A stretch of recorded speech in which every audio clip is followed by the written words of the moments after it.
part of what the new paradigm is the awareness that the spiritual is real. I mean, in mainstream medicine is the only system of medicine in the entire world that does not invoke higher power and mystery. It's the only one. Well, I think the reason that science hasn't really explored these questions is twofold. One is that there has been a significant conflict, if you will, between spirituality or religion and science over the last century, really, where people have really come to look at religion and spirituality as kind of this falsehood and as delusional and in a very negative way from the scientific perspective, and having nothing to do with what science can show. But I think what's happened is that not only have people realized that science does have something to say about spirituality and that we can utilize science to help us understand what the spiritual sides are of human beings. So that's one thing. And the other thing is that as our science gets better, we're able to ask more interesting and more complex questions. So 15, 20 years ago, we couldn't ask a question about what goes on in the brain of somebody when they meditate. But now we have the techniques and the ability to explore that kind of issue. So on one hand, science is developing to the point where we are having the ability to ask these kinds of very complex questions about these very unusual experiences that people have. But there's also a realization that there may be more to these experiences than what we have typically thought of, and that science and spirituality may actually have something to say about each other. That a very great spiritual teacher, Jesus said a long time ago, the kingdom of God is everywhere. People don't see it. It is everywhere. This non-ordinary state of consciousness exists within us, and that is what we fundamentally are. Descartes invented dualism to avoid the problem between the church and science. And ever since, science and spirituality have been on separate paths. And in fact, consciousness and science were on separate paths for much of this century due to the behaviorists. It's only been the last 20 years that consciousness has come back into science. Can spirituality come back into science? I think it can. I think only recently have we got a framework to understand spirituality.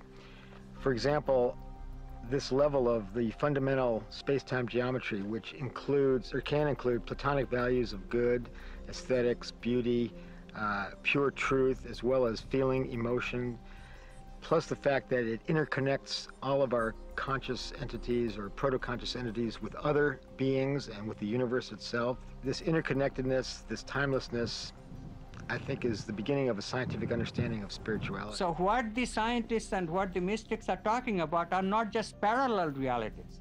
They are really one and the same investigation. It's just that scientists have been investigating the material realm, and the spiritual traditions have investigated not only the material, but also the vital, the mental, and even the supramental, the domain of love, justice, these archetypes, which Plato investigated long time ago, even in the West. So that's the difference. Now we have extended our science to not only contain what the scientists have traditionally investigated, the material, but also the mental, the vital, and supramental, and consciousness itself. At a fundamental level that is even difficult to observe, there's one God self that is all of us. We grow from that. The whole universe grew from it, and each of the separate personalities that appeared have grown from it, with the illusion that each one is a separate individual, but actually we're all from the same tree. Entanglement is a new idea because it's arising out of science, but the concept of a connected universe is as ancient as we know. I mean, like the fundamental principles in Eastern philosophy is that everything is entangled, but they didn't use those words. But that's basically what the models are from Eastern philosophy. So, you know, we have that as a historical basis for these kinds of ideas. It's called words like cosmic consciousness or collective consciousness. And the new part is that science, through very different means, has encountered this aspect of the world and is now beginning fairly rapidly, actually, to learn the nature of it. We are at the end of the paradigm. We're at the finite stage of the sensual paradigm. There's no more paradigm to have in the senses. We can modify the paradigm within the box of what's already been created sensually, but the borders are at its extension. It's a very weird time.